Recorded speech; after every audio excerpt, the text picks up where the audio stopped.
प्रश्नकाल प्रश्न संख्या 541 श्री एडवोकेट चंद्रशेखर। अध्यक्ष जी, क्वेश्चन नंबर 541।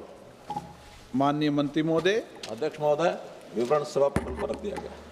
माननीय सदस्य।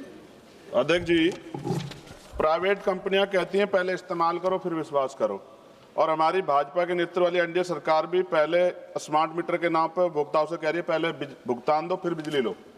ये जनता द्वारा चुनी हुई सरकार फिर निजी कंपनी जैसी नीति क्यों अपना रही है? मेरा सवाल ये है अध्यक्ष जी, मैंने उत्तर को विस्तृत रूप से पढ़ा, क्या सरकार ये बताएगी कि हमारे देश के गाँव में रहने वाले अधिकांश किसान मजदूर रोजाना मेहनत करके कमाते हैं और उनकी आय दैनिक होती है। अगर स्मार्ट बिजली मीटर को प्रीपेड मोड पर लागू किया जाता है और दो तीन दिन काम ना मिलने पर रिचार्ज ना हो पाए तो बिजली अपने आप कट जाएगी। तब गरीब परिवार अपने बच्चों की पढ़ाई, उनका खाना और रोजमर्रा का जीवन कैसे चलाएंगे? क्योंकि सरकार VBG राम जी के जरिए 125 दिन रोजगार गारंटी देती है, तो क्या ये अपेक्षा करती है कि गरीब परिवार 365 दिन पहले भुगतान फिर बिजली का बोझ उठाएं? और सरकार ऐसे मजदूर परिवारों के लिए क्या विशेष सुरक्षा प्रावधान व पोस्टपेड विकल्प सुनिश्चित करेगी? धन्यवाद। सभापति महोदय, हमारे सम्मानीय सदस्य जी ने जो विषय रखा है, इनका कंसर्न ठीक है, लेकिन इनकी जानकारी के लिए ये प्रीपेड स्मार्ट मीटर्स, ये व्यवस्था एक ऑप्शनल व्यवस्था है और इस व्यवस्था को मैंडेटरी व्यवस्था नहीं किया गया, क्योंकि एक उसमें काफ़ी प्रकार के यानी फायदे लाभ बताए गए हैं। उन लाभ को लेने के लिए अगर वो प्रीपेड स्मार्ट मीटर पर आते हैं तो इसमें न केवल कंज्यूमर का लाभ होगा बल्कि स्टेट्स का भी लाभ होगा और कंपनियों को भी लाभ होगा।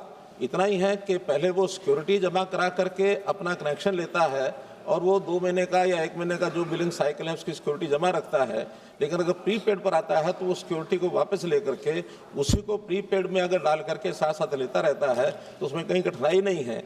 जहाँ तक सामान्य व्यक्ति की बात है, उसमें बहुत छोटी अमाउंट का भी प्रीपेड करने का एक प्रावधान दिया गया है, चाहे वो कोई 10 दिन के लिए, 5 दिन के लिए, 15 दिन के लिए करता है, तब भी उसमें एक प्रावधान दिया है और ये कहीं मैंडेटरी नहीं है, ये ऑप्शनल विषय है। माननीय सदस्य।